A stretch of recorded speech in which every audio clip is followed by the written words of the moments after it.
A'udzubillahi minasyaitonirrajim. Bismillahirrahmanirrahim. Assalamualaikum warahmatullahi wabarakatuh. Waalaikumsalam warahmatullahi wabarakatuh. Alhamdulillah. Alhamdulillahirabbil alamin.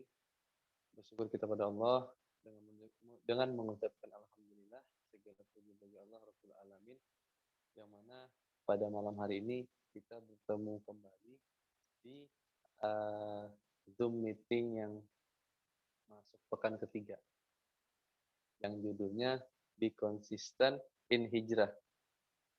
Kalau nggak salah itu. Jadi insya Allah malam ini dibahas kembali oleh Ustadz kita, Ustadz yang Masya Allah, Tabarakallah, Ustadz Amin Yusuf. Tak lupa salawat serta salam kita haturkan kepada junjungan kita Nabi Muhammad SAW. Allahumma sholli ala Sayyidina Muhammad wa ala ali Sayyidina Muhammad.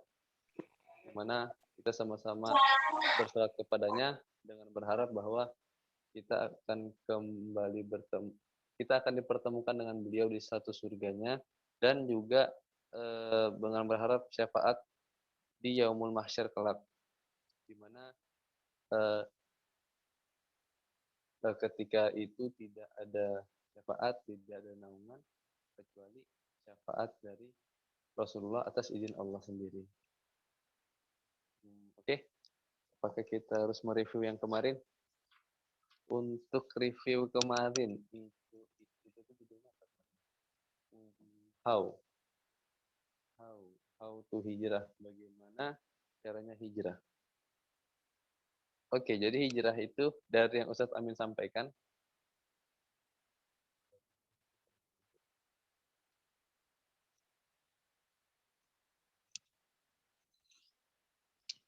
Ini kalau suaranya agak-agak kurang enak atau kadang nggak nyaman, mohon dimaklumi.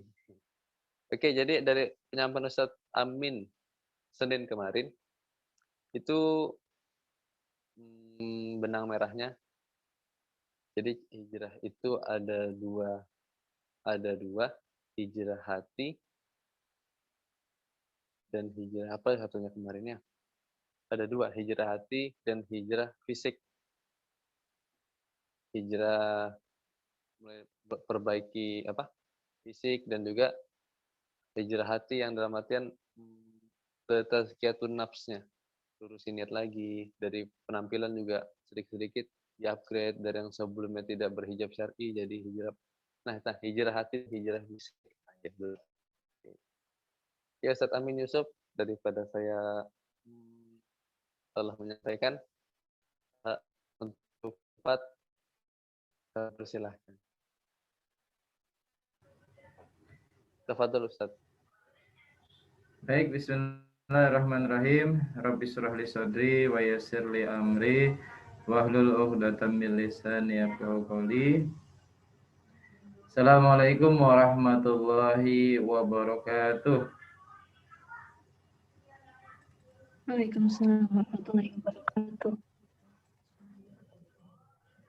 Innal hamdalillah nahmaduhu wa nasta'inuhu wa nastaghfiruh wa na'udzu billahi min syururi anfusina wa min sayyiati a'malina may yahdihillahu fala mudhillalah wa may yudlil fala hadiyalah. Asyhadu an la ilaha illallah wahdahu la syarikalah wa asyhadu anna Muhammadan abduhu wa rasuluh.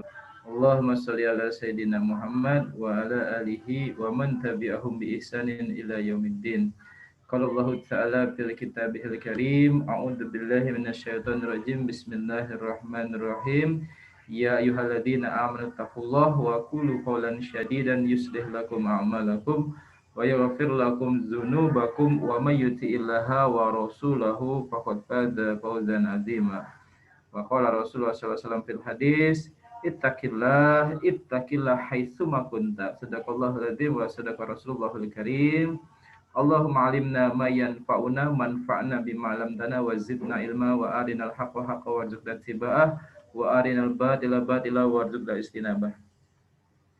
Fillah, teman-teman yang berbahagia, sahabat-sahabat, abang kakak, ayah bunda, dan seluruh peserta, seluruh pemirsa yang senantiasa dirahmati diberkahi dan dimuliakan oleh Allah Subhanahu wa taala.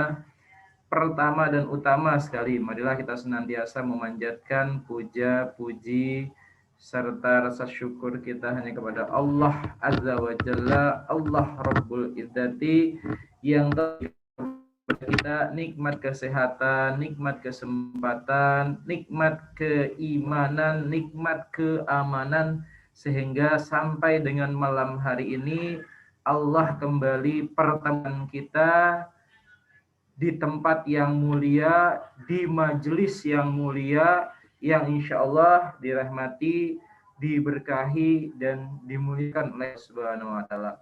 Majelis di mana kita menginginkan petunjuk, taufik, dan hidayah dari Allah Subhanahu wa Ta'ala. Allah lewat majelis ilmu, mudah-mudahan malaikat dan kita sampai dengan ujung langit sana itu senantiasa berdoa memohon kepada Allah Subhanahu wa taala agar dosa-dosa kita diampuni dan diterima amalan-amalan baik kita. Amin ya robbal alamin.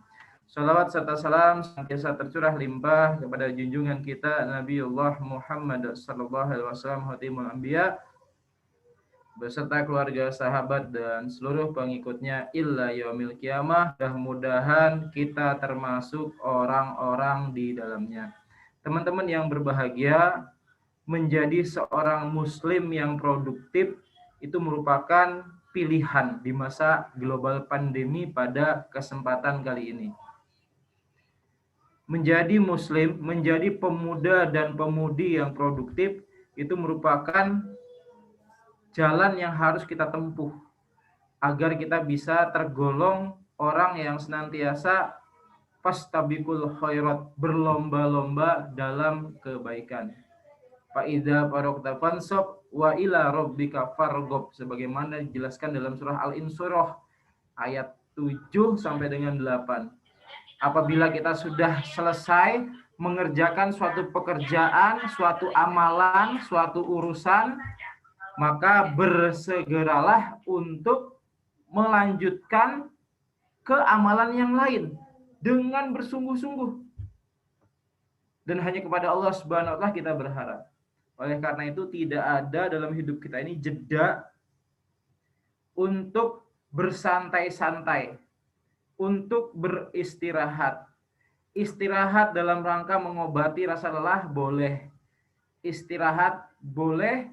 Berputus asa tidak boleh. Beristirahat silahkan, berputus asa jangan.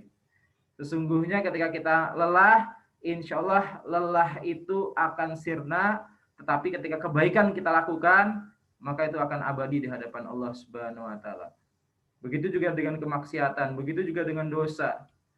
Ketika kita berlelah-lelah berbuat dosa, sesungguhnya lelah kita itu akan hilang, tapi perbuatan dosa yang kita lakukan itu abadi tercatat sebagai amal yang buruk.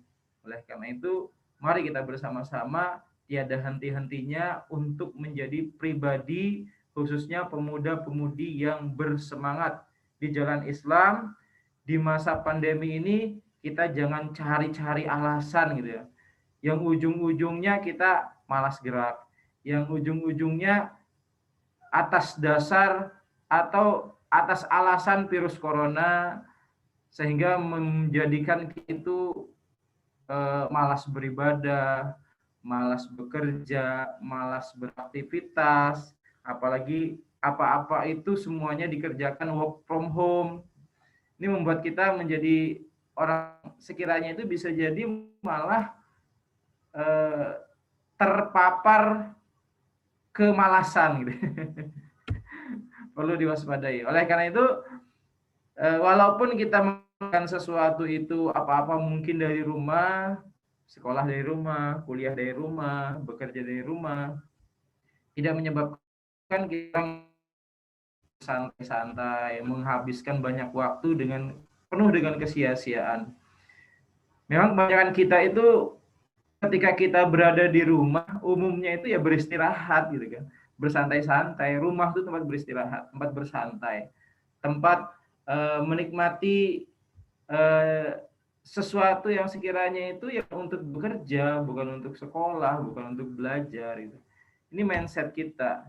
Maka sungguhnya mindset yang seperti itu buang jauh-jauh, karena kita sudah berada di era baru, di kondisi normal baru atau di kondisi new normal, yang mau tidak mau, suka tidak suka, kita tidak bisa santai terus-menerus, berleha-leha terus-menerus menjadi orang yang tidak produktif. Karena kelak nanti di hari akhir, di hari kiamat, akan bergeser kaki kita sebelum kita ditanya. Salah satunya adalah umurmu, masa mudamu dihabiskan untuk apa? Apakah digunakan untuk melakukan kebaikan atau keburukan, melakukan amalan yang mulia atau malah melakukan perbuatan yang hina. Maka harus hati-hati.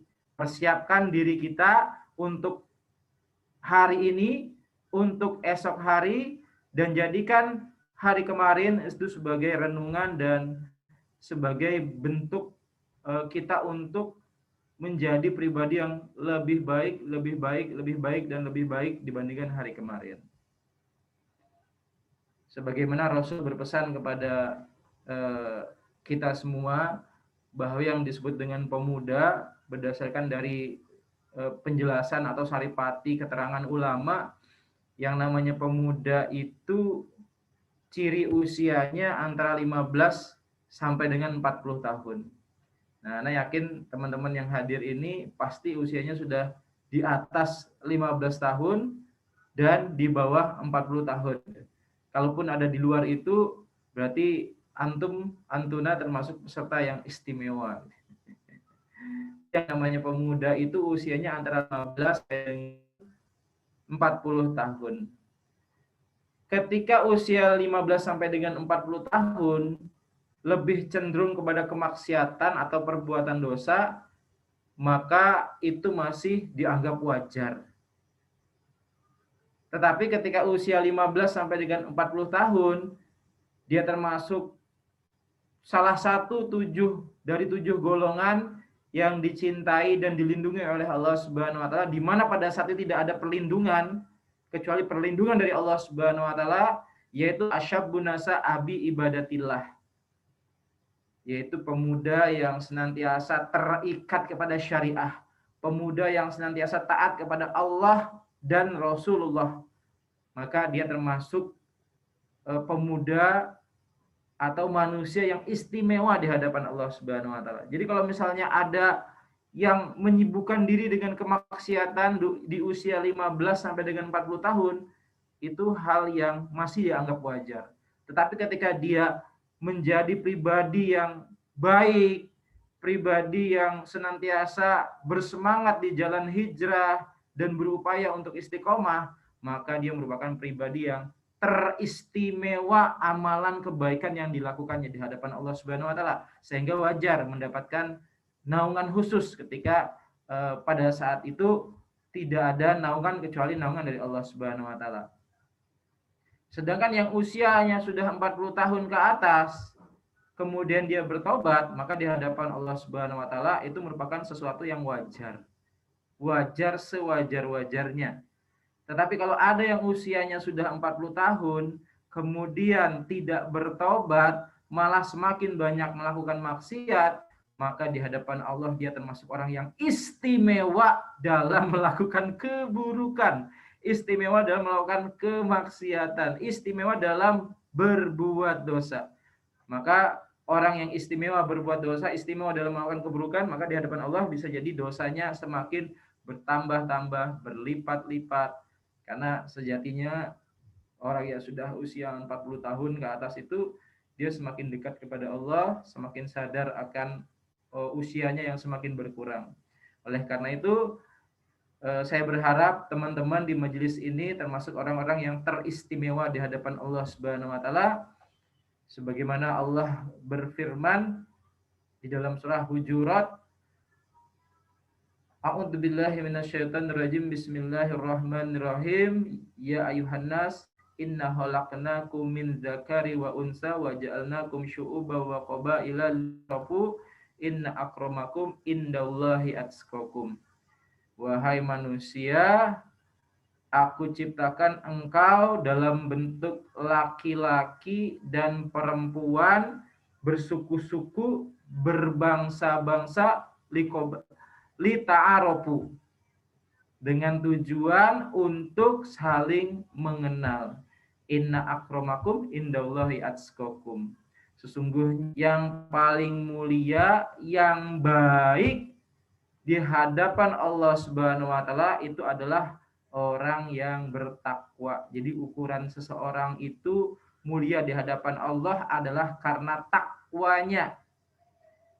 Ganteng, cantik, tak bertakwa, nol besar di hadapan Allah Subhanahu wa taala. Ganteng, bertakwa, nilainya 10 di hadapan Allah Subhanahu wa taala.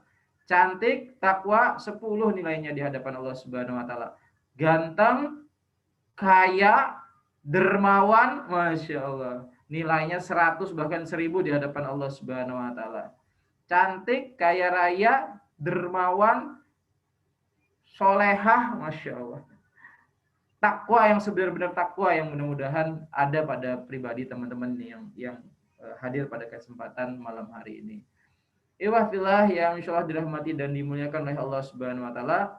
Oleh karena itu, paling tidak supaya kita bisa memanajemen waktu dengan sebaik-baiknya, kita harus melakukan langkah-langkah atau kiat-kiat. Paling tidak di masa global pandemi ini kita harus pandai-pandai dalam membatasi diri kita dalam melakukan sesuatu. Kita tahu atau kita harus memperhatikan dengan membuat batasan-batasan waktu yang harus menjadi skala prioritas untuk setiap amalan, untuk setiap aktivitas yang kita lakukan setiap harinya. Berapa banyak waktu tidur kita dalam satu hari di masa pandemi ini? Apakah terlalu banyak atau malah terlalu sedikit sehingga mengganggu kesehatan kita? Kita juga harus pandai-pandai kapan harus menyelesaikan urusan kuliah kita, kapan kita harus menyelesaikan urusan pekerjaan kita, dan lain-lain. Bahkan jika perlu kita pelajari ilmu manajemen skala prioritas. Mana yang penting dan mendesak, mana yang penting tidak mendesak, mana yang mendesak tapi tidak penting, mana yang tidak penting dan tidak mendesak, gitu ya. Contoh yang tidak penting tapi mendesak, gitu ya. Diskon di mall, gitu ya, diskon di minimarket, diskon di toko-toko online dan sebagainya. Mendesak tapi tidak penting, gitu, karena diskon itu kan ada waktu tertentu yang harus diselesaikan dan harus dipenuhi syarat-syarat tertentu, gitu. Dan lain-lain, contoh yang lain yang sekiranya itu kita bisa pelajari dan bisa kita pilih menjadi prioritas kita itu yang mana. Setiap orang pasti bisa berbeda dalam urusan prioritasnya. Ada yang memprioritaskan sesuatu yang amat sangat penting menurut dia, misalnya membeli kuota, misalnya baca Quran. Tapi ada juga yang pagi itu dia tidak memilih untuk baca Quran, tapi dia lebih memilih bersedekah, keliling Samarinda, bungkus ke penyapu jalanan, dan lain sebagainya. Masya Allah. Makanya setiap kita jangan pernah menghujat dan merasa paling bagus amalannya di hadapan Allah. Yang paling penting bagaimana caranya setiap kita itu bisa mempersiapkan diri di hadapan Allah. Ada amalan unggulan, ada amalan spesial yang kita lakukan setiap hari dan itu kontinu. Nanti kita bahas lebih lanjut di pembahasan selanjutnya pada kesempatan malam hari ini. Nah, kemudian yang kedua yang harus kita lakukan juga sebagai bentuk prioritas kita dalam melakukan aktivitas di masa pandemi ini, tinggalkan sesuatu yang sia-sia, apalagi sampai berlebihan, sampai dalam 24 jam itu mancingnya 12 jam. Dalam 24 jam itu bicarakan bolanya 6 jam. Masya Allah, sepertiga waktu Anda dalam sehari itu habis bicarakan Euro 2021, Euro 2020, dan tiada habisnya yang dibahas. Ini menjadi perkara yang sebenarnya tidak terlalu penting, yang sebenarnya bisa kita bicarakan secara wajar. Tidak boleh berlebihan. Kemudian yang ketiga, jangan juga kita punya kebiasaan suka menunda-nunda, nanti saja, gampang aja itu. kapan-kapan saja bisa dikerjakan. Dalam segala hal, mulai dari menuntut ilmu, mulai dari bersedekah, mulai dari sholat tahajud, sholat duha, puasa Senin Kemis, dan lain sebagainya. Hati-hati, jangan sampai kita termasuk orang-orang yang akhirnya terkategori sebagai pemuda-mudi yang titip gara-gara ulah yang kita lakukan. Baik, ikhwafillah yang insyaallah dirahmati dan dimuliakan oleh Allah Subhanahu wa taala. Di pertemuan yang lalu kita sudah membahas berkenaan dengan cara atau tutorial hijrah yang sejati, hijrah yang bermakna, hijrah yang 100%. Dan ternyata hijrah yang 100% itu kuncinya adalah takwa, dan ciri orang yang bertakwa itu memiliki 4 tanda. Yang pertama adalah khauf min ar-Rabb al-Jalil, takut kepada Rabb yang Maha Agung. Yang kedua, ridho bi al-qalil, rela terhadap yang sedikit. Yang ketiga, al-amal bi at-tanzil, mengamalkan apa yang diturunkan Allah Subhanahu wa taala seluruhnya. Nah, kemudian yang keempat, istidad lil yaumi ar-rahil, yaitu bersiap diri untuk menghadapi masa-masa kematian kita. Dan mudah-mudahan 4 poin ini bisa menjadi renungan, bisa menjadi ilmu baru buat kita, dan mudah-mudahan bisa kita amalkan dalam kehidupan kita sehari-hari. Ikhwafillah yang insyaallah dirahmati dan dimuliakan oleh Allah Subhanahu wa taala, hijrah merupakan perkara yang amat sangat berat di era modern sekarang. Hijrah merupakan perkara yang tidak mudah. Mudah bagi sebagian orang yang sudah menjalaninya. Tetapi yang baru-baru saja, maka itu merupakan perkara yang amat sangat berat. Bukan hal yang sepele. Karena kalau kita berbicara hijrah, maka kita berbicara amalan yang sebelumnya kita lakukan, dan itu merupakan amalan yang diharamkan oleh Allah Subhanahu wa taala, atau perbuatan yang diharamkan Allah Subhanahu wa taala, berubah menjadi sesuatu yang berbeda. Yang dulunya suka yang haram-haram, berubah menjadi berupaya menyukai yang halal-halal. Dan sejatinya hijrah itu adalah berubah, pindah, bergerak, meninggalkan sesuatu yang buruk, berubah menjadi lebih baik. Dan ingat, ketika para sahabat hijrah dari Mekah ke Madinah, tidak ada satupun janji yang diberikan oleh Allah Subhanahu wa taala dan Rasulullah kepada para sahabat, khususnya janji-janji yang berkaitan dengan harta, tahta, apalagi wanita. Hanya saja kata Allah dan Rasulullah, apabila engkau hijrah, engkau niatkan atas nama Allah dan Rasulullah, maka engkau akan mendapatkan keimanan dan ketakwaan di hadapan Allah Subhanahu wa taala. Tapi kalau hijrahmu karena harta kekayaan, karena urusan pekerjaan, karena urusan wanita, maka hijrah Anda, hijrah antum yang didapatkan hanya itu saja. Oleh karena itu, mari yang paling penting dalam hijrah ini kita luruskan niat kita. Dan yang namanya hijrah, seperti yang tadi saya sampaikan, itu adalah proses perubahan, proses perpindahan. Lawan dari hijrah itu adalah tetap, sama, tidak berubah. Dan itu merupakan ciri dari Tuhan, itu merupakan ciri dari Allah Subhanahu wa taala. Tetap sama, tidak berubah kekuasaannya. Kalau ada di antara kita yang tidak mau berubah, atau ada teman kita yang tidak mau berubah, takut berubah, gitu. Dia pengen sama, dia pengen tetap, dia tidak mau berubah, maka sesungguhnya dia amat sangat sombong. Karena dia telah mengambil peran Tuhan atau peran Allah. Bahaya sekali gitu. Oleh karena itu yang namanya orang yang hijrah, pemuda yang hijrah, Masya Allah, di Pulau Jawa itu sekarang itu tidak hanya ada pemuda hijrah, bahkan ada komunitas remaja hijrah, pelajar hijrah, bocah hijrah. Bahkan bisa jadi di kemudian hari nanti ada anak hijrah, balita hijrah, bayi hijrah, ibu anak dalam kandungan ibu hijrah. Masya Allah. Semuanya hijrah gitu ya. Ya intinya hijrah itu yang dulunya bejat berubah menjadi taubat. Yang dulunya suka berjudi sekarang ngaji, alhamdulillah. Yang dulunya edan gitu ya, sekarang rajin azan. Yang dulunya musyrik sekarang bertauhid kepada Allah Subhanahu wa taala. Yang dulunya malas ke musola, kelanggar ke masjid, sekarang bersemangat ke musola, kelanggar ke masjid untuk sholat berjamaah, untuk menghadiri majelis ilmu, untuk membicarakan masalah umat, untuk membicarakan masalah pekerjaan, masalah pendidikan, masalah politik, ekonomi, dan lain sebagainya, itu di masjid. Karena sesungguhnya, sejatinya masjid itu adalah pusat peradaban umat Islam. Jangan kita tinggalkan masjid.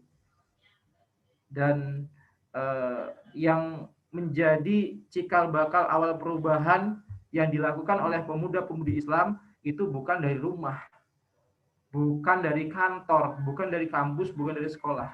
Sesungguhnya titik perubahan besar itu diawali dari masjid. Makanya jangan sampai kita menghindari diri dari masjid. Di masa pandemi, di masa global pandemi ini, Ustadz, gimana ya Ustadz?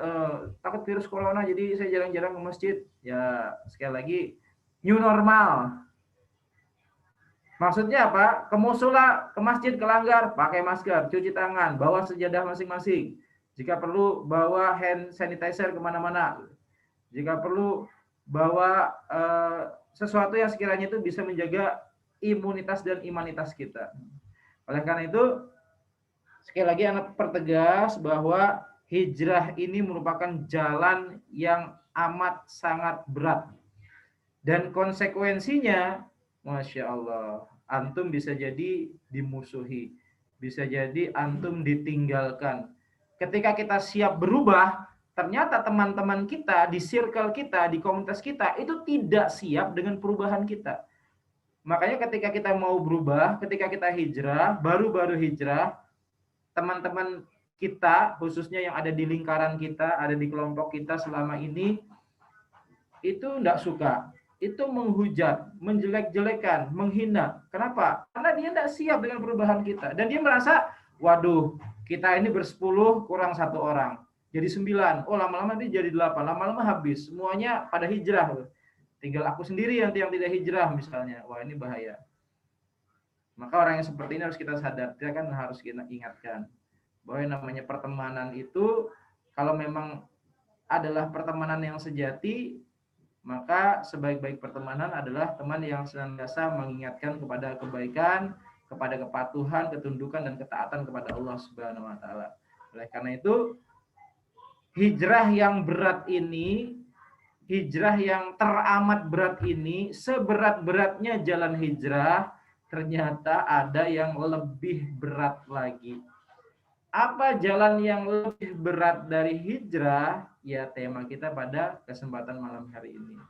Ternyata jalan yang paling berat, yang lebih berat dari hijrah itu adalah jalan istiqomah, jalan setia, jalan konsisten, jalan di tempat atau di rel yang sama untuk terus fokus menuju jalan kebaikan.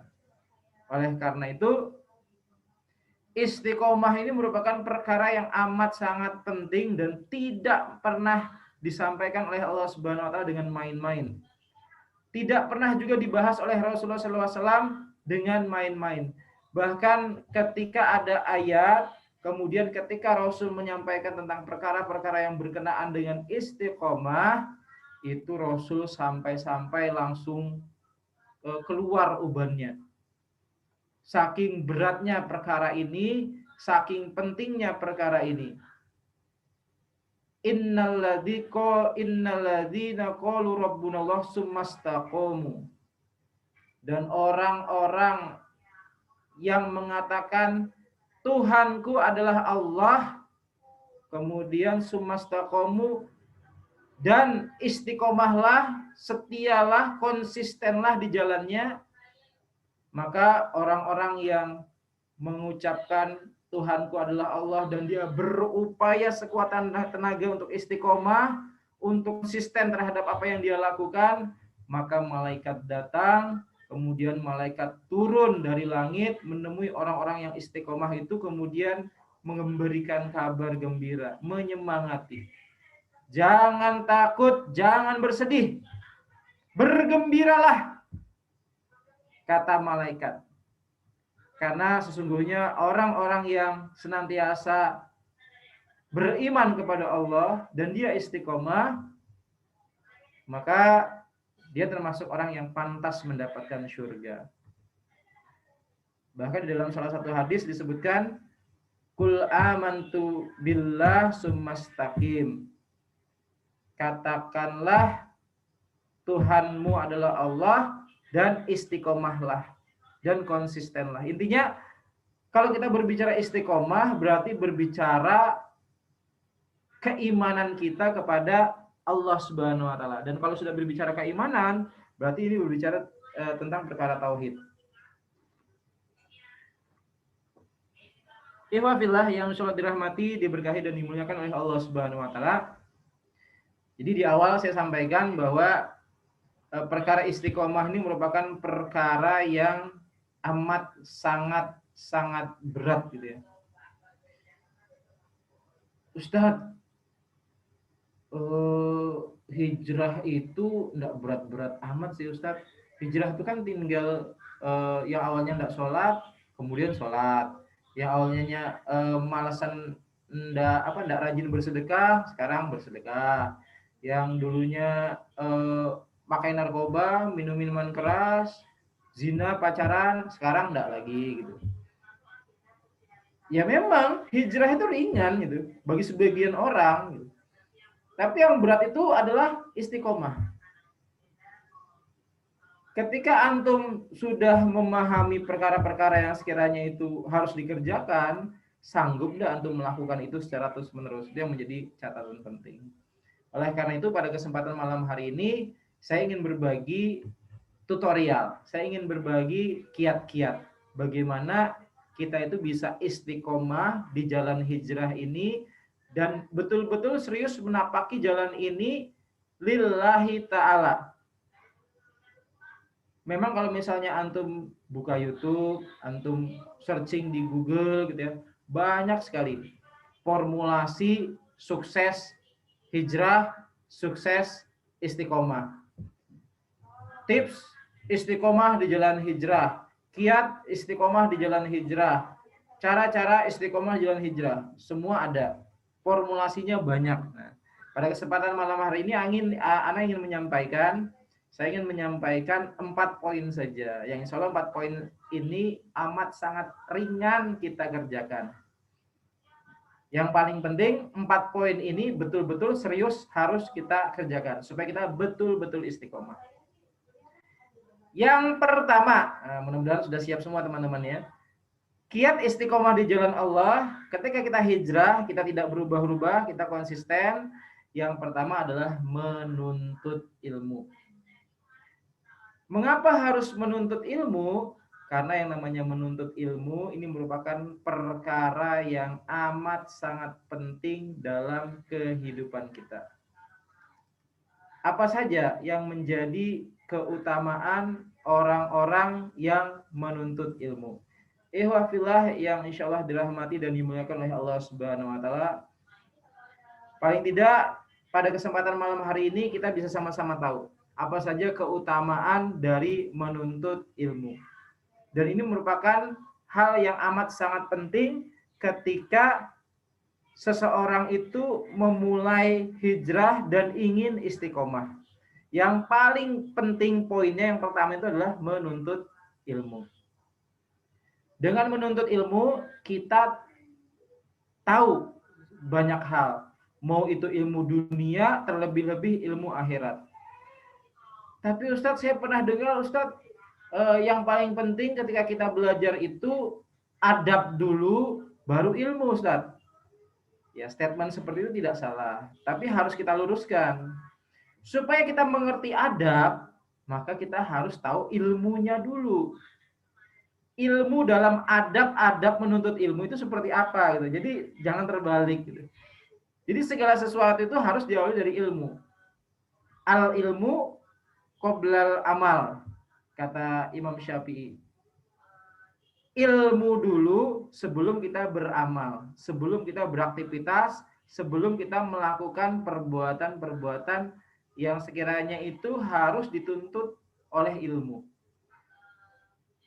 Bagaimana kita bisa memahami sesuatu kalau ilmunya tidak ada? Adapun keutamaan menuntut ilmu, yang pertama,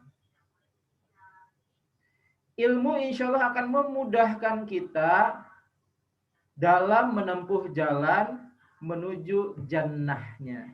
Sebagaimana Rasulullah SAW bersabda, barang siapa menelusuri jalan untuk mencari ilmu padanya, maka Allah akan memudahkan baginya jalan menuju surga.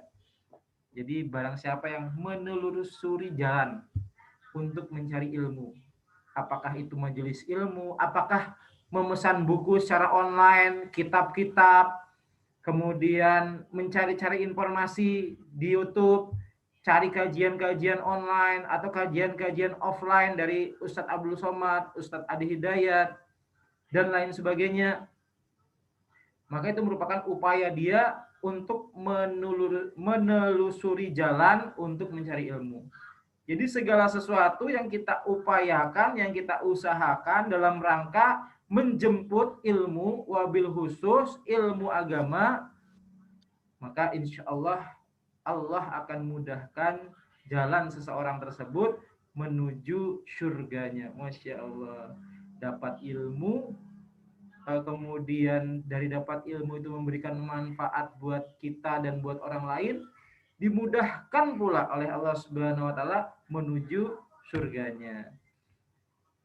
Teman-teman yang berbahagia, yang kedua, ilmu itu sebagai warisan para nabi. Jadi sesungguhnya para ulama adalah pewaris para nabi. Sesungguhnya para nabi tidak mewariskan uang, tetapi yang diwariskan adalah ilmu. Maka dari itu barang siapa yang mengambilnya, ia telah mengambil bagian yang cukup. Masya Allah. Ilmu di sini kita maknai luas ya. Kalau kita berbicara selain ilmu agama, Masya Allah, ilmu ekonomi, ilmu pendidikan, ilmu politik, dan lain sebagainya, maka dari ilmu itu insya Allah akan menghasilkan sesuatu perubahan yang mudah-mudahan bermanfaat untuk diri kita dan untuk orang lain. Nah, kemudian ilmu juga sebagai amalan yang tak terputus walaupun kita telah tiada. Apalagi jomblowati yang menanti tambatan hati, bujang hidin, bujang hidah, yang belum jelas siapa pasangannya, apalagi anaknya. Di dalam salah satu hadis kan disebutkan, amalan seseorang itu terputus ketika dia telah meninggal, kecuali 3. Salah satunya adalah anak yang soleh, salah satunya adalah ilmu yang bermanfaat, dan salah satunya adalah amalan jariah, sedekah jariah gitu. Maka ketika kita punya ilmu, kemudian ilmu itu kita bagikan kepada orang lain, baik secara lisan, baik secara tulisan, secara audiovisual, secara lukisan, dan lain-lain sebagainya, maka itulah ilmu.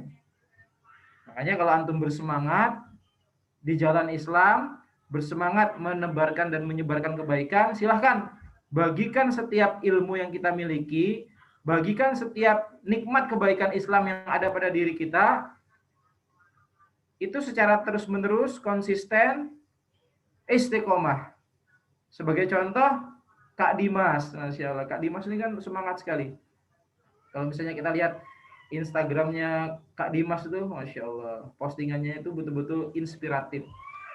Bukan postingan-postingan yang bikin baper, bukan postingan-postingan yang isinya mentang-mentang misalnya hidungnya bagus, Instagramnya semuanya isinya hidung semua, mentang-mentang matanya bagus, Instagramnya isinya matanya semua gitu ya, kupingnya bagus, kupingnya semua. Ya janganlah, itu bukan ciri pemuda hijrah. Kalau misalnya mau membagikan sesuatu yang itu ada foto kita ya silahkan, tapi tetap menginspirasi di dalamnya, membuat kita itu semakin dekat kepada Allah wabil khusus, dan orang lain juga terinspirasi dengan kebaikan yang kita lakukan. Jadi posting sesuatu yang bermanfaat. Kira-kira ketika kita memposting ini, bermanfaatkah untuk saya? Bermanfaatkah untuk orang lain? Apakah ini membuat bermanfaat dunia? Atau ini apakah ini bermanfaat untuk urusan saya nanti di akhirat? Itu yang perlu dipikirkan ketika kita memposting sesuatu. Iwafillah yang selalu dirahmati dan dimuliakan oleh Allah Subhanahu wa taala. Ilmu sesungguhnya hanya dipahamkan oleh Allah Subhanahu wa taala kepada orang-orang yang Ia kehendaki untuk mendapatkan kebaikan. Sebagaimana Nabi berpesan, barang siapa yang Allah kehendaki mendapatkan seluruh kebaikan, maka Allah akan memahamkan dia tentang agama. Antum yang hadir pada kesempatan malam hari ini, sesungguhnya antum adalah orang-orang yang dikehendaki oleh Allah Subhanahu wa taala untuk paham, faqih fiddin, paham terhadap agama.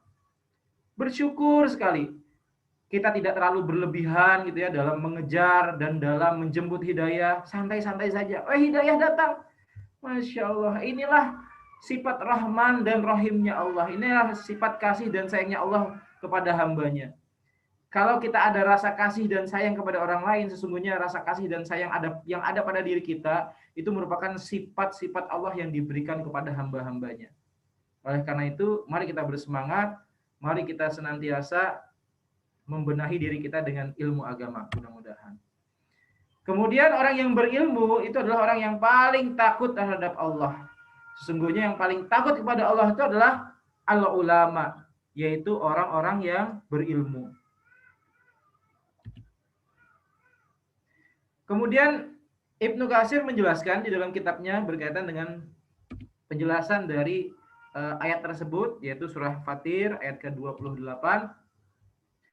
Sesungguhnya yang paling takut pada Allah dengan takut yang sebenarnya itu adalah orang-orang yang berilmu. Karena semakin takut seseorang, maka dia akan semakin dia takut kepada Allah, semakin tinggi ilmunya, maka dia akan semakin takut kepada Allah. Siapa yang paling mengenal Allah, maka sesungguhnya dialah yang paling takut kepada Allah Subhanahu wa taala. Semakin semena-mena, semakin tidak tahu diri, semakin asik melakukan kemaksiatan, maka sesungguhnya orang tersebut adalah orang yang semakin jauh dari rahmat dan berkah dari Allah Subhanahu wa taala. Dan orang yang berilmu insya Allah itu di hadapan Allah tinggi derajatnya. Orang berilmu dengan orang yang kurang ilmu, atau orang yang berilmu dengan orang yang bodoh, itu ibarat bulan purnama dengan hiasan bintang-bintang. Purnama itu adalah orang yang berilmu, titik-titik bintang yang berkelap-kelip itulah orang-orang yang bodoh pengibaratannya. Beda sekali, jauh sekali gitu ya. Bulan purnama indah, mempesona, membuat malam semakin romantis, sedangkan bintang-bintang di sini hanya sebagai pelengkap saja gitu ya. Tanpa bintang pun kalau sudah ada bulan purnama, it's no problem.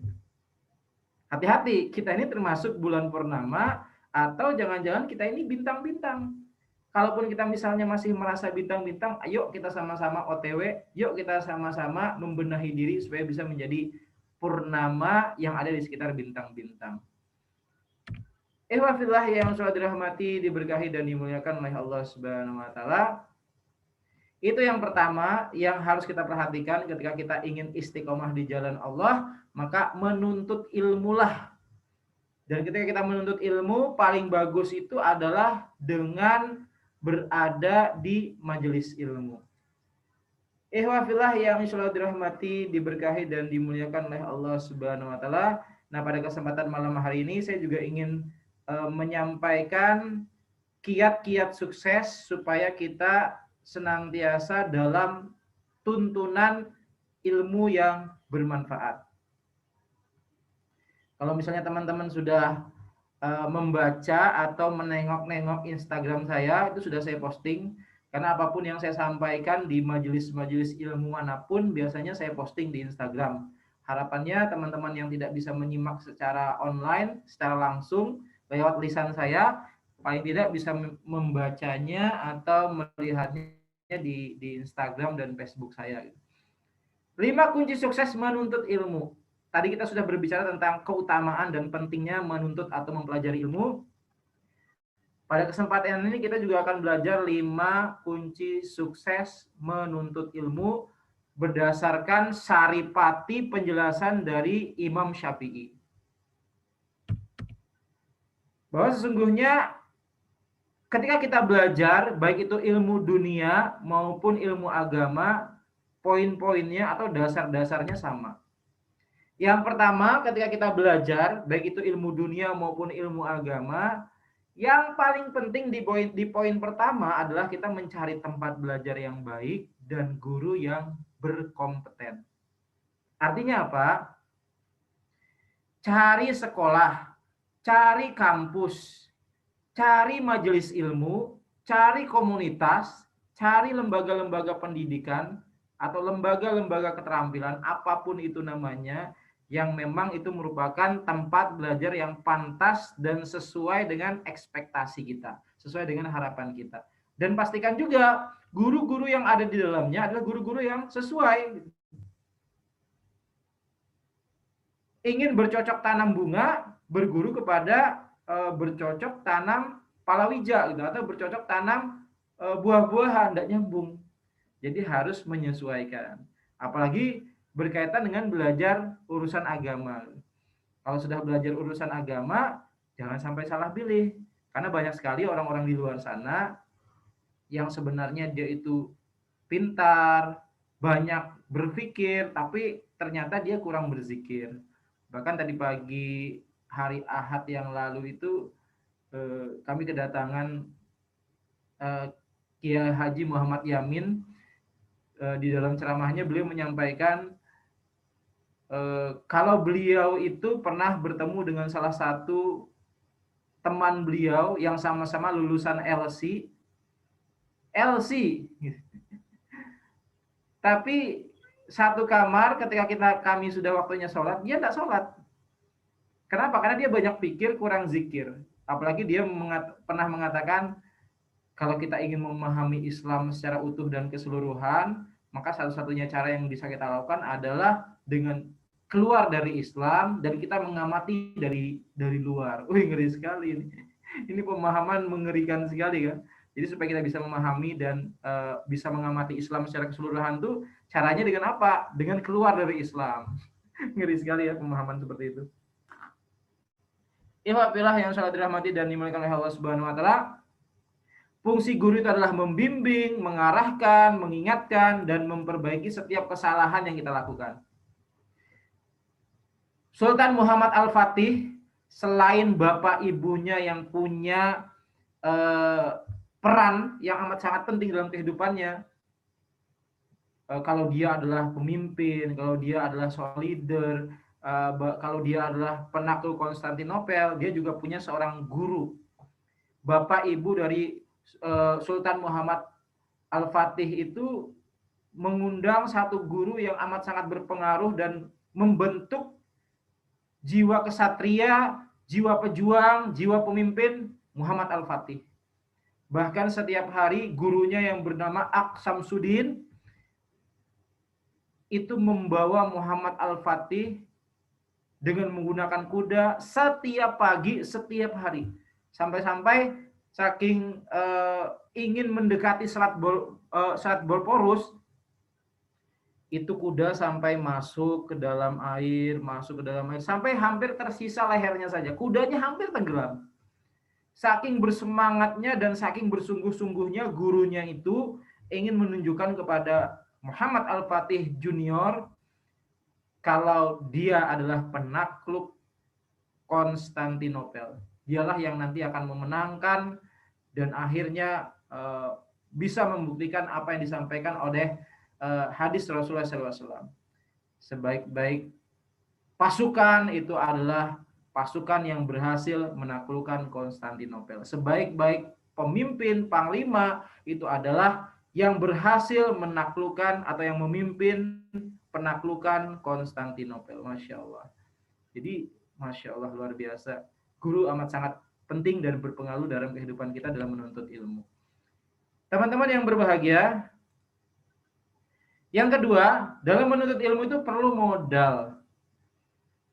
Perlu mengeluarkan uang, perlu mengeluarkan tenaga, menyiapkan mental, dan kita juga harus punya yang namanya hirs, semangat, kerakusan gitu ya. Nggak pernah berhenti dalam belajar.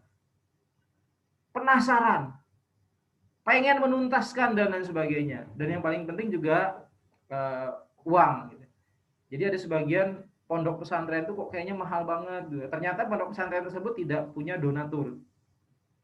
Sehingga memang segitu biayanya gitu.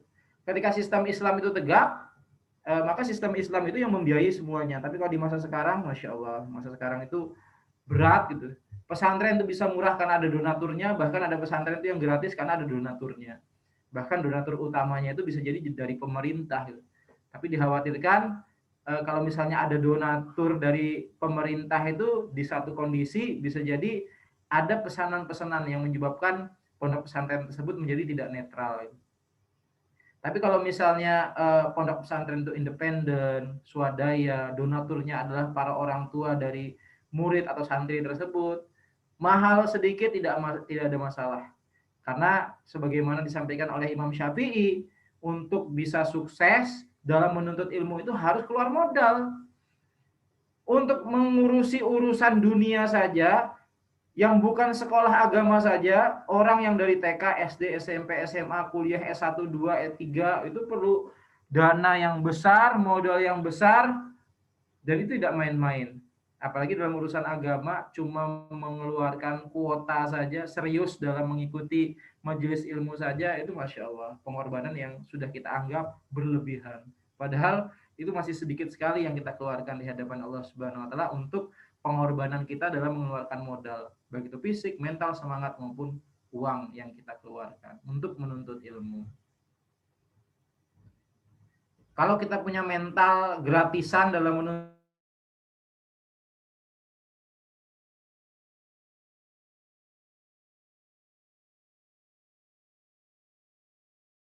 kan malam-malam sebelumnya. Kenapa hal yang sangat wajar? Istiqomah itu berat, bro. Dan pengorbanan itu juga berat gitu ya. Apalagi majelis atau kajian ini kan gratis gitu ya. Kadang-kadang sebagian orang yang gratis itu malah disepelekan gitu. Makanya sewaktu-waktu nanti teman-teman bisa tuh bikin kajian yang ya mengeluarkan uang 10.000, 15.000, 20.000, nggak apa-apa sebagai effort gitu ya, usaha dari teman-teman dalam mengikuti majelis ilmu. Dan yang paling penting di poin ketiga juga, ketika kita ingin sukses dalam belajar, betul-betul luangkan waktu itu untuk belajar, nggak main-main gitu ya. Kalau memang ini majelis yang dirahmati dan dimuliakan oleh Allah Subhanahu wa Ta'ala, ikuti majelis yang dirahmati dan dimuliakan oleh Allah Subhanahu wa Ta'ala dengan sebaik-baiknya. Nggak boleh main-main, nggak boleh setengah-setengah. Seperti yang sudah kita sampaikan dan kita bahas di pertemuan yang lalu, sesuatu yang tidak 100% bisa jadi malah tidak mendapatkan apa-apa. Sholat maghrib 1 rakaat, apakah pahalanya sepertiga? Oh tidak. Sholat maghrib 1 rakaat tidak ada tuntunannya. Maka di hadapan Allah tertolak. Pernah suatu ketika Hasan al-Basri itu sholat asar. Setelah sholat asar kan tidak ada sholat. Tapi dia melihat ada jamaah di masjid tersebut. Setelah asar dia sholat 2 rakaat. Setelah salam mau ditanya oleh Hasan al-Basri. Sholat lagi 2 rakaat, 4 rakaat. Pas salam mau ditegur oleh Hasan al-Basri. Sholat lagi. Jadinya 6 rakaat. Salam lagi. Sholat lagi 8 rakaat sampai akhirnya Hasan al-Basri ketika dia salam dan mau lanjut ke 10 rakaat gitu ya, itu langsung ditangkap oleh Hasan al-Basri dan ditanya, wahai pemuda, engkau lagi sholat apa ini? Kata si pemuda tadi apa? Apakah Allah akan melaknat? Apakah Allah akan marah kepada orang-orang yang beribadah kepadanya? Kemudian Hasan al-Basri mengatakan, Allah tidak akan pernah marah kepada orang-orang yang beribadah kepadanya. Tapi yang jadi masalah, Anda ini melakukan sesuatu amal ibadah yang tidak pernah ada tuntunannya. Inilah yang disebut dengan bid'ah gitu ya. Perkara-perkara yang tidak ada tuntunannya dikerjakan gitu ya. Dan mengaku-ngaku dan seolah-olah ini adalah ibadah. Padahal bukan ibadah. Yang terjadi adalah penyimpangan dan penyimpangan. Nah, kemudian yang keempat, dalam belajar harus fokus, konsentrasi penuh dengan kesabaran. Ketika ada pertanyaan di pertemuan yang lalu, gimana nih Ustadz, saya ini hijrah, cuma hijrah saya tidak 100%. Nah, itu salah memahami, keliru dalam memahami. Yang namanya hijrah itu memang perlu kesabaran. Hari ini berubah 0,1%. Besok berubah menjadi 0,2%, sampai 0,5%, sampai akhirnya 1%. Sabar, ikhlas, syukur dalam jalan hijrah ini. Ketika kita sudah menganggap apa yang kita lakukan ini adalah 100%, hati-hati. Setelah 100%, antum mau kemana? Yang dimaksud dengan hijrah 100% itu adalah menyerahkan diri sepenuhnya, ikhlas karena Allah Ta'ala. Itulah hijrah 100%. Nah, harus kita perfect dulu, baru kita mengatakan saya sudah hijrah 100%. Tapi yang dimaksud dengan hijrah 100% itu, hijrahnya itu semata-mata karena Allah dan Rasulullah. Kalau ada niat-niat yang lain, mari di setiap harinya kita perbaiki niat itu, mudah-mudahan semakin bagus. Nah, kemudian yang kelima, mempraktekkan ilmu yang dipelajari. Nah, ini pentingnya kita mengamalkan. Nanti ada pembahasan tersendiri berkaitan dengan mengamalkan. Nah, sebagaimana Imam Syafi'i di dalam salah satu kitabnya, beliau menyampaikan, wahai saudaraku, ilmu tidak akan diperoleh kecuali dengan 6 perkara yang akan saya beritahukan perinciannya. Apa saja? Kecerdasan, semangat, sungguh-sungguh, berkecukupan, bersahabat atau belajar dengan ustadz, dan yang keenam, membutuhkan waktu yang lama. Ini kunci sukses dari belajar gitu ya. Wah, kok repot ini Ustaz ya? Ada ya namanya menempuh jalan hijrah dan berupaya untuk istiqomah, memang harus penuh dengan kesabaran, keikhlasan dan rasa syukur kepada Allah Subhanahu wa taala. Ikhlas karena Allah Taala, bersabar terhadap ujian yang diberikan oleh Allah Subhanahu wa taala. Ketika kita istiqomah itu ujiannya datang silih berganti. Yang masih jomblo ujiannya bisa jadi adalah urusan orang dengan orang tuanya, urusan dengan kampusnya, urusan dengan sekolahnya, yang sudah menikah nanti urusan dengan istrinya, yang sudah menikah punya anak nanti urusan dengan anaknya, urusan dengan rumahnya, dengan mertuanya, dengan tetangganya, dengan rekan kerjanya, dengan siapapun itu gitu ya. Itu merupakan ujian-ujian yang sekiranya dihadapi oleh orang yang berhijrah. Oleh karena itu, mari kita bersemangat. Mudah-mudahan kita termasuk orang-orang yang senantiasa diistiqomahkan oleh Allah Subhanahu wa taala dalam menuntut ilmu dan bisa sukses dalam meraih ilmu dunia, terlebih-lebih ilmu akhirat. Ihwafillah yang salat dirahmati dan dimuliakan oleh Allah Subhanahu wa taala. Kiat istiqomah di jalan Allah yang pertama tadi adalah menuntut ilmu dengan penjelasan yang panjang lebar kali tinggi tadi. Yang kedua adalah mengamalkan ilmu. Percuma banyak ilmu tapi tidak diamalkan. Ibarat pohon tapi tidak ada buahnya. Oleh karena itu, ketika kita menuntut ilmu, harus betul-betul serius untuk mempraktekkan ilmu yang kita dapatkan. Gimana caranya supaya ilmu yang kita dapatkan itu betul-betul bisa kita amalkan? Maka kita harus mempertahankan kualitas keimanan dan ketakwaan kita kepada Allah Subhanahu wa taala. Dengan cara apa? Yang pertama, siapkan orang yang mau menegur kita. Apakah itu orang tua, teman sejawat, teman sekomunitas, teman kerja, teman kampus, dan lain sebagainya. Jika perlu pasang alarm. Setiap 30 menit bunyi. Apa isi alarmnya? Jangan lupa ilmu yang sudah engkau dapatkan, amalkan. Kasih tanda seru. 1, 2, 3, 4, 5. Oh, jika perlu gitu ya. Oh iya, alarm. Jadi alarm itu ada alarm mati, ada alarm hidup. Alarm mati itu di handphone, di jam tangan, dan seterusnya. Alarm hidup itu adalah orang-orang yang sudah kita sampaikan. Bapak, Ibu, teman-teman, saya hijrah dan saya ingin istiqomah. Dan saya ingin ilmu yang saya sudah dapatkan, saya amalkan. Nah, itu dengan cara apa? Cari orang-orang yang siap menegur dan mengingatkan kita. Ini kunci sukses mengamalkan ilmu. Nah, itu yang pertama gitu ya. Yang kedua, senantiasa memaksakan diri. Paksa. Kadang-kadang kita dengar ya, aduh Mas, gimana ya?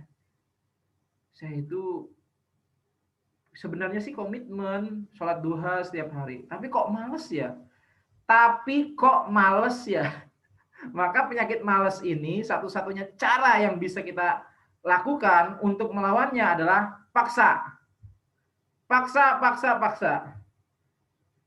Bangun subuh, lembur gitu ya.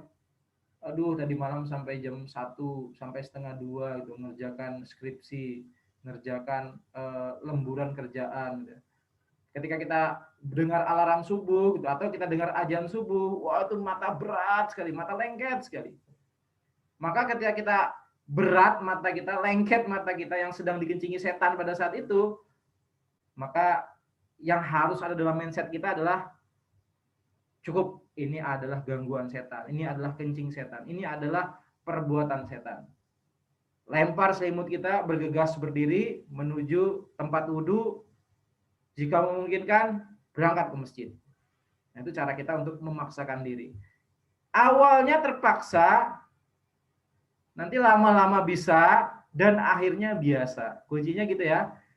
Awalnya terpaksa, kemudian bisa, lama-lama biasa. Mas Dimas bisa nyopir enggak? Bisa mengemudikan mobil enggak? Bisa, Ustaz. Alhamdulillah. Dan antum sambil mengingat-ingat di masa lalu ya, ketika antum belajar pada saat itu. Waktu awal-awal belajar mobil terpaksa banget kan. Aduh, gimana nih? Gimana kalau keselip kanan, keselip kiri, ban mobil masuk paret dan seterusnya. Itu terpaksa begitu. Sampai akhirnya lama-lama bisa. Bisa tapi masih ada keterpaksaan. Sampai akhirnya biasa. Sampai akhirnya nanti kemana-mana enggak nyaman kalau tidak pakai mobil gitu ya. Karena mobil lebih melindungi, lebih sejuk dan seterusnya gitu. Nah, itu yang namanya habits. Awalnya terpaksa, setelah itu bisa, dan akhirnya biasa. Yang ketiga, berteman dengan orang soleh. Nah, ini nanti ada pembahasan khusus nih berkaitan dengan berteman dengan orang soleh. Insya Allah dengan berteman orang soleh, amalan-amalan orang soleh itu adalah amalan-amalan yang baik, amalan-amalan yang menerapkan ilmunya. Maka kita akan terikut untuk menjadi orang yang terbias gitu ya. Mohon maaf, saya sambil minum ya. Silakan teman-teman yang mau minum juga. Kita napsi-napsi gitu ya, masing-masing gitu ya, karena kita sedang online nih. Nah, kemudian yang keempat, jangan melebihi batas. Beramal dengan kesanggupan kita, lebih baik sedikit tetapi continue. Ustadz, mana yang bagus? Amalan itu yang banyak atau yang sedikit? Yang banyak lah pastinya. Tapi Ustadz ini banyak, tapi jarang Ustadz dikerjakan. Saya sehari baca Quran 5 juz, habis itu sebulan saya tidak baca Quran. Nah, ini jadi masalah, ini jadi problem.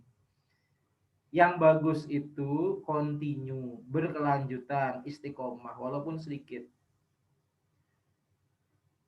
Hari ini sholat duha 12 rakaat gitu ya. Tapi seminggu enggak sholat duha, wah itu enggak sip, enggak bagus. Mending sehari 2 rakaat, besok 2 rakaat, lusa 2 rakaat, dan seterusnya 2 rakaat. Setiap hari secara kontinu. Itu yang paling bagus diamalkan. Minggu ini puasa Senin Kemis. Wah. Tapi setelah itu sebulan enggak puasa. Ya mending setiap Senin saja puasa. Senin puasa, Kamis enggak puasa. Minggu depan puasa lagi. Itu lebih bagus gitu ya. Continue yang seperti itu. Tidak berlebihan. Puasa Daud gitu ya. sehari puasa, sehari enggak gitu. Selama sebulan. Setelah bulan berikutnya sampai menjelang Ramadan enggak puasa lagi. Enggak bagus. Atau malah puasa dahar gitu ya. Puasa untuk mengendalikan hawa nafsu, khususnya jomblo-jomblo itu. Puasa dahar tuh puasa tiap hari gitu. Tiap hari puasa gitu. Tapi setelah sudah berjalan 2 bulan, selanjutnya enggak sanggup gitu. Ini namanya tidak istiqomah. Tidak lebih bagus dengan orang yang sedikit tapi continue. Setiap hari mengupayakan istighfar 70 kali gitu ya. Ada yang sehari istighfar 7.000 kali gitu ya. Tapi selama sebulan ke depan tidak istighfar lagi. Wah, itu tidak bagus. Nah, yang kelima, dalam mengamalkan ilmu harus yakin. Beramal dan percaya bahwa Allah yang sedang melihat kita. Sehingga kita termasuk orang yang bersemangat. Alhamdulillah yang selalu dirahmati dan diberkahi oleh Allah Subhanahu wa taala. Kiat istiqomah di jalan Allah tadi, 1 menuntut ilmu, 2 mengamalkan ilmu, yang ketiga memperhatikan pergaulan. Nah, ini hati-hati nih, memperhatikan pergaulan. Bahkan di dalam salah satu hadis disebutkan bahasa sederhananya apabila kita berteman dengan orang yang menjual minyak wangi, maka kita ikut wangi. Ketika kita berteman dengan pandai besi, ketika kita berteman dengan orang yang kerjanya ngelas, baiki knalpot, berasap-asap gitu ya, maka kita ikut bau juga gitu. Berteman dengan penjual minyak wangi, ikut wangi. Berteman dengan perokok, maka baju kita ikut bau rokok. Bahasa kasarnya seperti itu. Jadi teman ini amat sangat mempengaruhi kehidupan kita. Kalau kita mau tahu karakter seseorang, lihat komunitasnya, lihat temannya. Apabila kita salah pilih teman, apabila kita salah pilih komunitas, maka siap-siap saja kita salah dalam melangkah. Teman-teman yang berbahagia, pada kesempatan malam ini, saya ingin menyampaikan jenis-jenis teman yang sudah saya posting juga di Instagram saya, itu bisa dibaca nanti sama teman-teman. Jenis-jenis teman ini adalah jenis-jenis teman yang ada dalam kehidupan kita sehari-hari. Apa saja jenis teman itu? Setidaknya ada 7 macam jenis teman. Sebagaimana dijelaskan oleh seorang ustadz.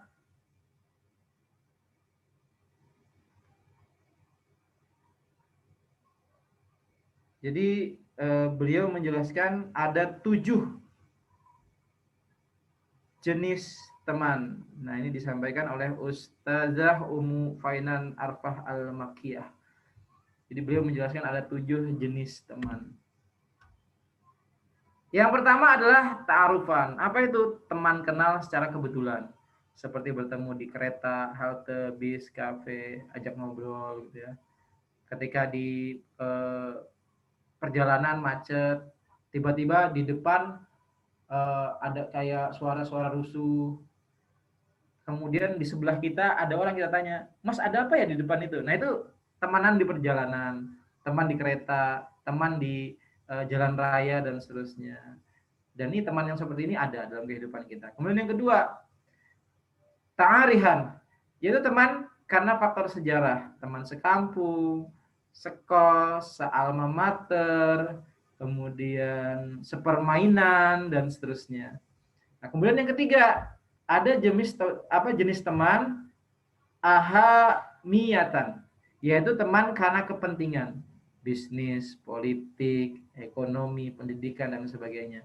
Dan yang ketiga ini banyak sekali dalam kehidupan keseharian kita ya, teman karena kepentingan. Tidak ada kepentingan, tidak berteman lagi. Waktu masih ada kepentingan, Lebaran ngirim parcel. Apa Hermes ya? Apa itu yang sebutan lain dari parcel itu? Lupa juga, Ustaz. Ketika sudah tidak lagi punya hubungan bisnis, sudah pensiun, maka parcel tidak lagi dikirim. Nah, ini namanya pertemanan karena kepentingan. Nah, kemudian hampers. Nah, apa? Hampers Hampers ya, nama lain dari parcel. Sebenarnya sama sih. parcel, bingkisan, hampers gitu. Kemudian yang keempat, fa'arihan, yaitu teman karena satu kesukaan, satu hobi, yang hobi motor, yang hobi nyanyi, yang hobi futsal, yang hobi biawak, yang hobi burung, yang hobi musang, yang hobi ular dan sebagainya. Ini kumpul jadi satu komunitas. Ada juga teman dalam kehidupan kita itu, yaitu amalan. Teman karena profesi. Dokter, guru, pebisnis, pengusaha, perawat, kemudian lawyers, dan lain sebagainya. Nah, kemudian yang keenam, aduan, yaitu teman yang terlihat seperti baik, tapi sebenarnya penuh dengan kebencian. Nah, ini banyak sekali nih di tengah-tengah kita. Khususnya cewek-cewek biasanya kayak gini, suka nusuk dari belakang gitu ya. Ngomongnya bagus di depan kita, di belakang dia memfitnah, dia menggibah dan berusaha menjatuhkan kita. Maka kita memohon kepada Allah, mudah-mudahan kita dijauhkan dari teman yang bernama aduan, yaitu teman yang sepertinya baik, sepertinya sempurna, sepertinya tidak ada kekurangan, tapi ternyata dia sangat membenci kita dan ingin mencelakakan kita. Nah, kemudian yang ketujuh, teman hubban lil imanan, yaitu teman yang suka mengingatkanmu serta mengajakmu selalu kepada jalan Rabbul Alamin, jalan Allah Subhanahu wa Ta'ala. Jadi dari 7 jenis pertemanan itu, 1 sampai dengan 6 akan sirna. Tidak ada manfaat sedikit pun, kecuali yang tersisa itu hanya di nomor 7 ini. Nomor 7 ini nanti akan menjadi teman yang bermanfaat sekali nanti khususnya di akhirat. Walaupun di poin 7 ini sering dipandang sebelah mata, diremehkan, bahkan ujung-ujungnya terhadap teman di posisi 7 ini, dia sering sekali mendapatkan perkataan dari temannya, alah sudahlah, urus saja dirimu sendiri, ndak usah ngurusi orang lain, toh dirimu juga belum sempurna, toh dirimu juga belum baik, dan seterusnya. Padahal perkataan seperti itu kan perkataan yang amat sangat buruk. Di dalam salah satu hadis disebutkan, salah satu perkataan yang paling dibenci oleh Allah Subhanahu wa Ta'ala itu salah satunya adalah ketika seseorang mengatakan kepada orang lain, yang orang lain itu sedang mengajak pada kebaikan, mengajak kepada jalan Allah, mengajak kepada ketaatan kepada Allah dan Rasulullah. Tapi temannya itu dengan mudahnya mengatakan, sudahlah kita jalan sendiri-sendiri. Kamu berhijab, ya sudah berhijab. Aku tidak berhijab, enggak usah urusin diriku. Urusin saja dirimu sendiri. Ini bahaya sekali perkataan seperti ini. Ketika dinasehati malah ngemplang. Ketika dinasehati malah berbuat yang tidak senonoh atau berkata sesuatu yang tidak pantas. Sakit hati kita, tidak apa-apa. Sakit hati kita itu insya Allah akan dibalas oleh Allah Subhanahu wa Ta'ala dengan pahala. Kenapa? Ketika kita sakit hati, langkah selanjutnya yang kita lakukan adalah apa? Bersabar. Bukan sakit akhirnya kita celakakan dia, sakiti dia, pukul tubuhnya, raganya kita sakitin, tidak seperti itu caranya. Oleh karena itu poin ketujuh ini amat sangat penting. Sebagaimana Allah Subhanahu wa Ta'ala berfirman, pertemanan dan persahabatan yang dilandaskan karena Allah Subhanahu wa Ta'ala inilah yang nanti akan menyelamatkan kita. Teman-teman karib pada hari itu yaitu kiamat nanti saling bermusuhan. Para buzzer RP itu nanti bermusuhan semua. Kecuali orang-orang yang memang bertakwa di hadapan Allah Subhanahu wa Ta'ala. Bahwa setiap persahabatan yang ditandai cinta karena selain Allah, maka pada hari kiamat nanti akan kembali keadaan saling bermusuhan. Kecuali persahabatan yang didasari oleh cinta kepada Allah, inilah yang kekal selama-lamanya. Iwafillah yang sudah dirahmati dan dimuliakan oleh Allah Subhanahu wa Ta'ala, itu paling tidak yang menjadi catatan penting berkaitan kita dalam memilih teman berdasarkan jenis-jenisnya. Salah pilih teman, maka salah juga kelakuan kita. Oleh karena itu, hati-hati dalam memilih teman, hati-hati dalam memilih komunitas. Kemudian, agar kita istiqomah, yang terakhir, yang keempat adalah dengan memperbanyak berdoa kepada Allah Subhanahu wa Ta'ala. Allah paling suka dengan orang-orang yang berdoa. Berdoa kepada Allah, ya Allah berikan aku keistiqomahan. Ya Allah berikan aku kekuatan. Berikanlah aku petunjuk, berikanlah aku hidayah, berikanlah aku kebaikan-kebaikan supaya kita termasuk orang-orang yang selamat di dunia, terlebih-lebih selamat di akhirat. Iwafillah yang sholat dirahmati dan dimuliakan oleh Allah Subhanahu wa taala. Paling tidak pada malam hari ini Ana ingin menyampaikan adab-adab dalam berdoa. Sedikit lagi ya, mudah-mudahan waktunya cukup. Adab-adab berdoa yang pertama, mengangkat tangan setinggi bahu. Nah, teman-teman yang selama ini berdoa, tangannya diletakkan di paha atau tangannya diletakkan di lutut, maka itu berdoa yang kurang adab. Dan doanya wallahu alam bisa jadi tidak dikabulkan oleh Allah Subhanahu wa taala dikarenakan ketika kita berdoa males-malesan mengangkat tangan. Serius. Mengangkat tangan setinggi bahu, minimal mau lebih tinggi silahkan, lebih bagus. Bahkan ibu saya itu mengajarkan kalau misalnya berdoa jangan dirapatkan tangannya seperti ini. Jari-jari itu kalau bisa terpisah. Nanti jari-jari ini nanti akan menjadi saksi di hari mendatang sebagai jari-jari yang berdoa kepada Allah Subhanahu wa taala. Kalau dirapatkan seperti ini kan dia merapat gitu. Menjadi telapak tangan saja kata ibu saya gitu ya. Supaya menjadi saksi di akhirat, maka agak direnggangkan jari-jarinya dan ini merupakan suatu bentuk ikhtiar kita supaya jari-jari kita menjadi saksi nanti kemudian hari kalau kita termasuk orang-orang yang ingat berdoa kepada Allah Subhanahu wa taala. Yang kedua, memulai dengan memuji Allah dengan Asmaul Husna. Ya Mujib, ya Mujib, ya Mujib, ya Mujib. Ya Allah yang mengabulkan doa gitu. Ya Rahman, Ya Rahman, Ya Rahman, Ya Rahim, Ya Rahim, Ya Rahim, yang Maha Pengasih, yang Maha Penyayang, dan Asmaul Husna yang lain, yang itu akan menjadi wasilah Allah akan memudahkan kita dalam terkabulnya doa-doa kita. Nah, kemudian jangan lupa juga bersolawat. Allahumma sholli ala Muhammad ketika kita berdoa. Meminta ampunan terlebih dahulu, beristighfar sebanyak-banyaknya kepada Allah. Mengucapkan, melapaskan Asmaul Husna terlebih dahulu, kemudian jangan lupa untuk berselawat Nabi, kemudian beristighfar, memohon ampun kepada Allah Subhanahu wa taala, mengulang-ulang permintaan bahkan sampai dengan 3 kali. Misalnya kalau di bulan Ramadan itu sering sekali imam tuh ya membaca doa Allahumma barik lana fi Rajab wa Sya'ban wa balikna Ramadan, Allahumma barik lana fi Rajab wa Sya'ban, diulang terus sampai 3 kali. Begitu juga ketika antum menginginkan sesuatu, ulang 3 kali minimal, lebih dari itu lebih bagus. Memilih waktu dan tempat yang mustajab. Ketika itikaf, sujud, di waktu hujan, sesaat sebelum salam sholat, di waktu di Raudhah itu di sekitar Masjid Nabawi, ada tempat khusus berwarna hijau di situ, insya Allah mustajab. 1 jam sebelum matahari terbenam pada hari Jumat.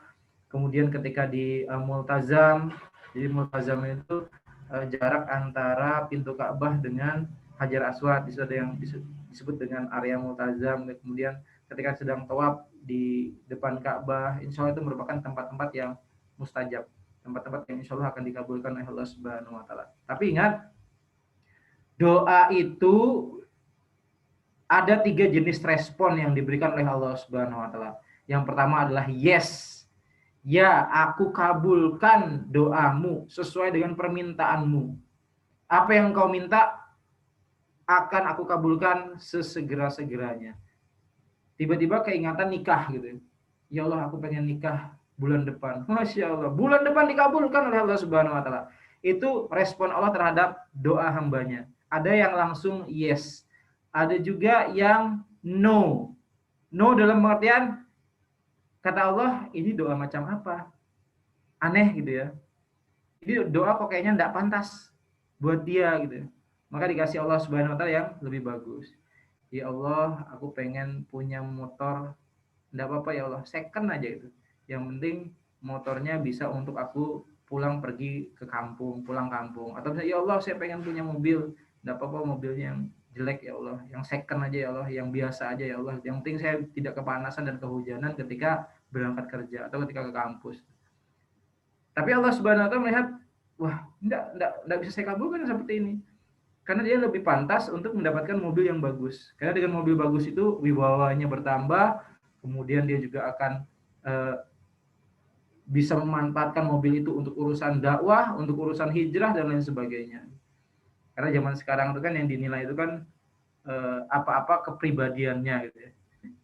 Mobil pribadi, rumah pribadi, harta-harta pribadi. Atau yang ketiga, wait kata Allah, tunggu. Aku akan mengabulkan doamu di saat yang tepat dan di waktu yang tepat.